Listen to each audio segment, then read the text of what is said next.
साथ में होगा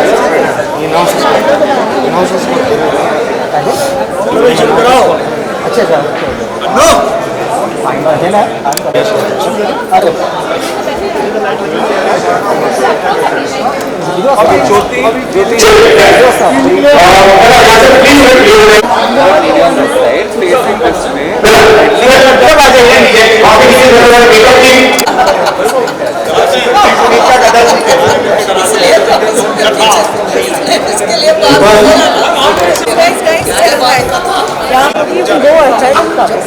अभी के भी यहाँ ठीक है समझ आ रहे हाँ हाँ आ गया बड़े जल्दी बाकी कंडीशंस क्या है चले जल्दी बुलाओ अच्छा जल्दी बड़े जल्दी बोलो जल्दी हाँ वॉशरूम थोड़ा जल्दी करो टाइम नहीं है सबको बात कर दूसरा हमको मन की शक्ति दे तीसरा कभी राम बन के कभी श्याम बन के एंड सब साथ में मिलेगा 2.5-3 मिनट का है प्रेस के लिए बैठ ले कार्यक्रम बढ़ गया अब तो लगातार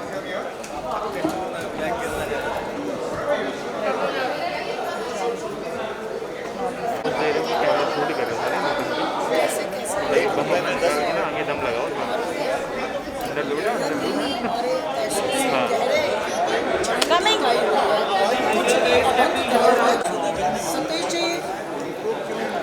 अरे भैया हमारा माइक खोलो और सर जजेस का अनम्यूट कैलाश सर का माइक अनम्यूट प्लीज आगे आ जाइए मीडिया कर रवि वे समझ रहे हो ना आप भी कर लीजिए विजुअल ले लो आगे से समझ गए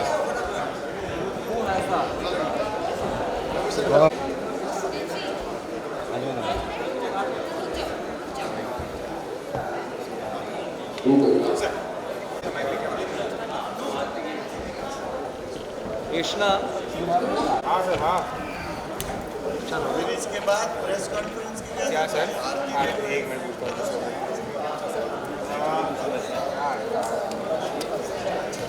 जल्दी आ जाइए अरे देना बेटा कितना टाइम लगेगा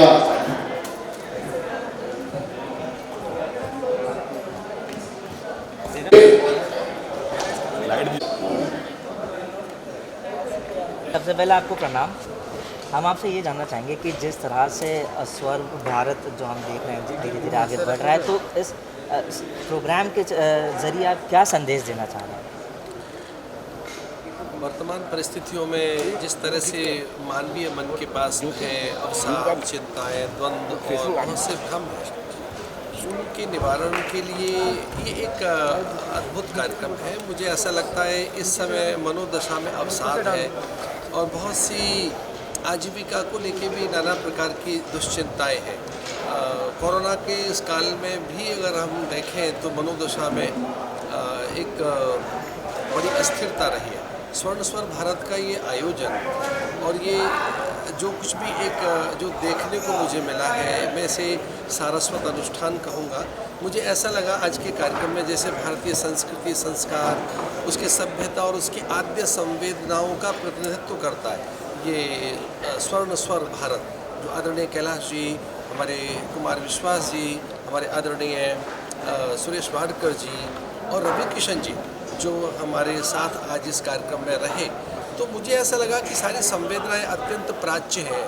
वे वैदिक संवेदनाएं जो पूरे जो भारत के अध्यात्म और भारतीयता को प्रदर्शित करते हैं। जो आज ये प्रतिभागी भी जो दिखाई दिए मुझे, वे उनमें ऐसा लगा कि भारत का आध्यात्मिक संस्कार, पूजा पाठ और वो संस्कार जिसमें नित्य इष्ट की आराधना, अर्चना और अभ्यर्चना है। तो मुझे आज के कार्यक्रम में ऐसा अनुभव हुआ कि भारत को भक्ति की, अध्यात्म की और उन संस्कारों की आवश्यकता है जिनके कारण हम इष्ट के निकट जा सकें और परिवारों को बांध सकें। देखिए पूरे संसार में परिवार टूट रहे हैं। आज हम देख रहे हैं परिवार लगभग परिवार संस्था नहीं रही है, एकल परिवार भारत की ओर आ गए। आज पश्चिम में कोई परिवार नाम की संस्था नहीं रही है, वही प्रवृत्तियाँ भारत की ओर बढ़ रही हैं। और पाश्चिमात्य सभ्यता का आस्वादन करने के बाद भारतीय अब विचलित है। तो परिवार का प्रबोधन, पारिवारिक एकता, मैत्री और परिवार में एकता और संगठन अथवा अनुशासन भक्ति से आता है। तो मुझे ऐसा लगता है कि ये आयोजन परिवारों की एकता, मैत्री और पारिवारिक अनुशासन की वृद्धि करेगा और साथ में पूरे देश में एक आध्यात्मिक वातावरण बनाएगा। आज़ादी के अमृत महोत्सव में हम हैं और ये स्वर्ण स्वर भारत उसकी एक प्रकार से नींव है। तो आज़ादी के अमृत महोत्सव पर जब विविध अनुष्ठान पूरे देश में चल रहे हैं, मुझे लगता है ये भक्ति आंदोलन, ये जो स्वर्ण स्वर भारत का कार्यक्रम है, ये पूरे भारत की एकता और भारत की भक्ति और अध्यात्म की उस संवेदना को जगाने में सहायक होगा जो प्राय लुप्त हो रही है, अथवा एकांगी है, अथवा वो एकाकी है या केवल व्यष्टिपरक है। तो बस एक पंक्ति में कहना चाहूँगा कि ये स्वर्ण स्वर भारत का कार्यक्रम समष्टि के कल्याण के लिए और विश्व के मंगल के लिए है। Thank you so much. Thank you so much. मैं इसलिए निकल जाता हूँ। अच्छा, मैं एक निवेदन करना चाह रहा था कि मैं जब मुंबई तुम्हारा हूँ तब घर आ जाऊँ क्या? पता क्यों? क्योंकि मेरी फ्लाइट विशाल बुमटा अभी हम नीचे करो ऐसा है जिसमें ज़्यादा बैठेगा कि दो अलग अलग मैं तो इतना थका हूँ। एक काम करिए, थोड़ा अलग कर दीजिए क्योंकि अलग अलग बाइक्स बस अभी शुरू कर दे सर। सर उनके फ्रेम इसीलिए देश बड़ी से बड़ी विपदाओं जो काफ़ी ज़्यादा सामने टिक जाता है, मुकाबला करता है, इस संघर्ष शो करता का है। हिस्सा तो होने ये जो में कार्यक्रम है काफ़ी ये ज़्यादा आस्था पैदा करने वाला है। बहुत अच्छा हूँ मैं बहुत खुश हूँ हमारी उपासना सूत्रधार हूँ इसका पद्धतियों, हमारी आराधनाओं में और मैं मुझे लगता है देवऋषि कि नारद जिस भी तरह बना हूँ तो आने देवलोक बहुत में भी ज़्यादा होती थी। पहली बार ये आत्मा का पूजन है ये। टेलीविज़न इंडस्ट्री में पहली बार ऐसा शो आ रहा है जहाँ देवलोक भी है, पृथ्वी लोक भी है और एक से एक गायक हैं और भजन गा रहे हैं ईश्वरी आराधनाओं को। जो हम लोग अपने परिवार मंदिर जाता है, माता बहनें, दादा दादी, बच्चे, अब वो भजन को शनिवार रविवार रात को ZTV में मिलेगा। बहुत ही सुंदर है और बड़ा आनंद ले रहा हूँ। मेरे मन का शो, क्योंकि मैं थोड़ा अध्यात्म से शिव भक्त हूँ, तो मुझे मैं मन का शो था और मुझे मन का मिला। ऐतिहासिक है, बहुत बड़ा है। ZTV इस पर बहुत बड़ा प्रोडक्शन भी कर रही है, graphics to everything, post production सब कुछ भव्य है। तो अच्छा हुआ इतने भव्य शो के साथ जुड़ के। ये मेरा सौभाग्य है कि अगर आने वाली जनरेशन को जो पाश्चात्य संस्कृति की और ड्रग्स की तरफ जा रही है या अल्कोहल की तरफ जा रही है, शराब या गलत रास्ते चली जा रही है, कुछ चीज़ें इनमें सीख भी होगी, इसमें कथाएं भी हैं, तो उस मामले से उस रास्ते हम लोग अपने बच्चों को, अपनी आने वाली पीढ़ी को बताएंगे कि 10,000 साल पहले भारत कैसा था, हमारा इतिहास क्या था, हमारे देवी देवता क्या थे, क्या होता और उनसे क्या सीख मिलेगी आम जीवन में, आम जनमानस को हम लोग क्या दे पाएंगे, समाज को हम क्या दे पाएंगे, समाज को गलत चीज़ों के अलावा ये चीज़ें मतलब फैल ही रही हैं। हमारा सच क्या है, हम लोग कौन लोग हैं, वो बताना समाज को ज़रूर है और ये शो उसमें बहुत ही बड़ा एक योगदान है। ZTV पर शाम 8 बजे शनिवार होस्ट कर रहे थे, तो आपके मन में सबसे पहले क्या विचार? मुझे लगा कि ये बहुत ऐतिहासिक शो होगा और इसका क्रेज़ बहुत बड़ा होगा, बड़ा भव्य क्रेज़ होगा इसका और इसको बहुत लोग देखेंगे क्योंकि ZTV एक बहुत बड़ा चैनल है और ZTV के माध्यम से देश विदेश में इसको लोग देखेंगे और इसका एक अलग क्रेज़ होगा। आने वाली पीढ़ी, हमारी जनरेशन को बहुत पसंद आएगा हमारी, क्योंकि इस देश में युवा बहुत हैं, यूथ बहुत है, तो उनके लिए शो बहुत बड़ा एक बहुत बड़ी सीख होगी। सो लास्टली ये शो को आने वाली पीढ़ी को क्या मैसेज देना चाहेंगे? कि आप लोग जानिए भारत क्या था, स्वर्ण स्वर भारत, एक भारत कैसा था, ये भारत की रचना कैसे है, अब भारत कैसा होना चाहिए और हम लोगों को इस भारत में रहने के लिए एक किस तरह से एक इसकी परंपराओं को, इसकी संस्कृति को, इस संस्कार को जानते हुए हम लोग एक डिसिप्लिन लाइफ कैसे जी के माता पिता परिवार को संभालें, अपने शरीर को संभालें, अपने मस्तिष्क को संभालें, पॉजिटिविटी रखें हम लोग। तो ये शो एक मेडिसिन की तरह भी रहेगा, तो भी बहुत चीज़ें बहुत आनंद आएगी। मुझे बहुत अच्छा लग रहा है, कॉम्बिनेशन भी इतना अच्छा है हमारे साथ कि हमारे साथ सारे जजेस भी बड़े अद्भुत हैं, भव्य हैं, तो सारी चीज़ें बहुत शानदार हैं। तो ये एक नया शो आने वाला है ZTV पे और आप इस शो के जज हो, सो कितने ज़्यादा एक्साइटेड हो इस शो के ऊपर? आप सब जानते हैं कि मुंबई की रियलिटी शो की दुनिया से मुझे पिछले 1 दशक से 1.5 दशक से 10-15 साल से बहुत सारे बुलावे आते थे और मुझे हर बार लगता था कि वो शो के फॉर्मेट जो है मनोरंजक हैं, अच्छे हैं, जनता में लोकप्रिय हैं, लेकिन जैसी मेरी इमेज है और जो मेरा मन है उसकी रुचि के अनुकूल नहीं। मैंने विनम्रता से मना किया, लेकिन ये जी मीडिया संस्कृति है, विशेष रूप से हमारे परिवार देख रहे हैं, ये मेरे साथ विचार साझा किया। उन्होंने कहा कि आज़ादी के 75 वर्ष हो रहे हैं और कोरोना काल है, हमारा मन है कि लोगों के मन को बड़ा करने के लिए, आत्मा को मजबूत करने के लिए, मस्तिष्क को दृढ़ करने के लिए कैसे अंधेरे का मुकाबला करें, एक धार्मिक राष्ट्रीय ना आज़ादी के गीत गाए जाए, बीच में कुछ कथाएं सुनाई जाए, कुछ वैज्ञानिकता समझ, इतनी सुंदर कंसेप्ट थी। तो मैंने कहा कि मैं ज़रूर इसमें किसी भी भूमिका में आऊँगा और आज अच्छे गायक भी मिलेंगे, बच्चों के साथ बैठता हूँ, बहुत ही सुखद अनुभव है। मैं आपसे वादा करता हूँ कि बहुत ही आनंद आएगा। शनिवार रविवार रात 8 बजे पूरे परिवार के साथ इस शो को देखिएगा। मेरा आपसे वादा है और दावा है कि जब ये खत्म होगा शो, आपके मन में थोड़ी और दृढ़ता, थोड़ी और स्फूर्ति, थोड़ा और बल, थोड़ा और आत्मविश्वास, थोड़ी और आशा आपके अंदर होगी, मेरा तो सो हम आने वाली जनरेशन की भी बात करें तो आने वाली जनरेशन को ये शो क्या मैसेज देता है? हमारे बहुत सारे बच्चे ऐसे हैं जिन्हें ये पता नहीं है कि हम ये क्यों बांधते हैं, बहुत सारे बच्चे ऐसे जिन्हें पता नहीं है कि हम तिलक क्यों लगाते हैं, उसके ऊपर अक्षत क्यों लगाते हैं, बहुत सारे बच्चों को ये पता नहीं है कि मानस की कथाओं में या भागवत की कथाओं में या महाभारत की कथाओं में क्या वैज्ञानिक है। जैसे अगर वेद को हैग्रीव खा गया था तो इसका मतलब क्या है कि सॉफ्टवेयर हैक हो गया था, वो कैसे वापस लिया, इंटेलेक्चुअल प्रॉपर्टी को कैसे संभाला जाए और उसे पॉजिटिविटी में लगाया जाए। और डार्क वेब से जूझती हुई दुनिया के सामने एक नई साइंटिफिक व्याख्या मैं इसमें कर रहा हूँ। उन कथाओं को ज़रूर सुने और यूथ इसे ज़रूर सुनेगा, क्योंकि मुझे लगातार अपने अपने राम के माध्यम से, अन्ना के माध्यम से युवा लोग प्रेम करते हैं। आशा करता हूँ कि इस बार भी उनका प्रेम बहुत धन्यवाद।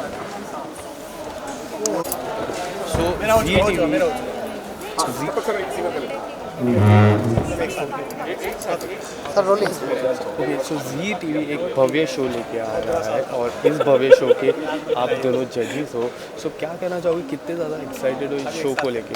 जी हम बहुत ज़्यादा उत्तेजित हैं, उद्वेलित हैं, तरंगित हैं, उमंगित हैं और इसलिए हैं कि भारत में तो नहीं परंतु विश्व में भी कभी ऐसा शो बना नहीं।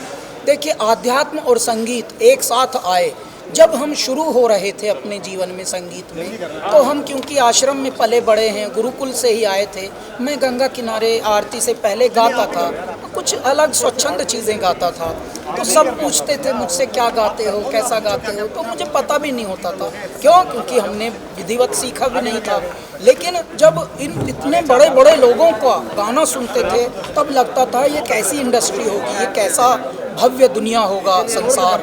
और जब आकर यहाँ देखा और इनकी सरलता देखी इन बड़ों की, तो मैं एक निवेदन ये करना चाहता था ईश्वर से कि जब हमारी गायकी, हमारी सोच, हमारा व्यक्तित्व यहाँ सारी दुनिया को भा गया, तब हमने ये मन में संकल्प लिया था कि हे मेरे ईश्वर, कभी अगर हमको, क्योंकि हम तो आध्यात्म से संगीत में आए हैं, संगीत से आध्यात्म की ओर गए नहीं, तो तब हमने ये परिकल्पना की थी कि हे मेरे ईश्वर, एक दिन अगर ऐसा हो कि जब हम पूरे भारत को फिल्मी दुनिया की तरफ से, संगीत की दुनिया की तरफ से और पूरा प्रतिनिधित्व निभाएं कि हाँ, भारत का सिनेमा जगत भी, भारत का संगीत जगत भी भारत को जगाने का कार्य कर सकता है। सिर्फ मनोरंजन ही नहीं, थोड़ा आत्म मंथन, प्रभु सुमिरन भी दे सकता है। तो आज़ादी के अमृत महोत्सव पर जब आदरणीय प्रधानमंत्री जी ने ये उद्घोष किया था कि जो भी भारतवासी, भारत के कलाकार, भारत के साधक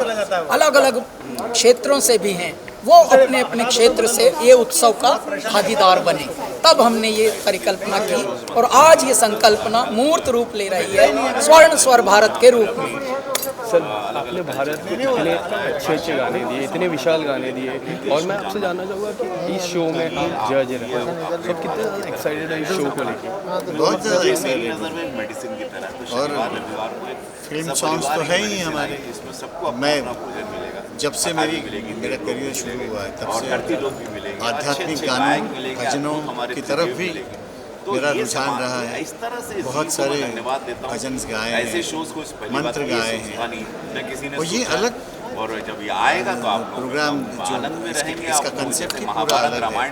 उसमें आध्यात्मिक गाने ही, भजन ये शो आएगा और आप लोग सूफी, सब लोग इसमें मंत्रमुग्ध भक्ति पर गीत, दादा दादी से लेके घर के छोटे ये- बालक तक सब लोग और टीवी के इसमें सामने रहेंगे। बहुत शनिवार और जेन्युइनिटी रविवार होगी, रात 8 कोई ड्रामेबाजी नहीं होगी, अद्भुत रोना मैं धोना, लीन रहता हूँ लोगों में, इन लोगों ये की सब बातें कुछ नहीं सुनता होगा। हूँ। प्योरली ये सब दिव्य पुरुष हैं। गाने का सब प्रोग्राम रहते होगा। हैं और मैं खाली और आनंद लेता हूँ। आज के इस मैं पेंडेमिक नारद के के रूप समय में भी आपको आनंद लेते हुए दिखाई लोग दूंगा। वैसे भी भगवान की तरफ बहुत ज़्यादा मुड़ गए हैं, जिसकी वजह से ये प्रोग्राम अलग सा है और लोग इसको बहुत पसंद करेंगे। जहाँ जहाँ पे भी हमारे सुनने वाले लोग हैं, यहाँ पे भारत में, भारत के बाहर, तो सब लोगों के लिए ये प्रोग्राम एक अट्रैक्शन होगा।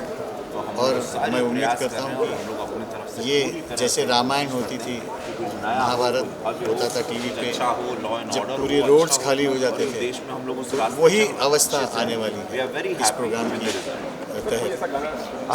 आने वाली जनरेशन इस प्रोग्राम को लेके क्या संदेश देना चाहता है? हम आने वाली जनरेशन की हम बात करें तो इस प्रोग्राम आने वाली जनरेशन भी भारत में ही है ना जी, भारत के ही बालक हैं, भारत के ही युवा हैं।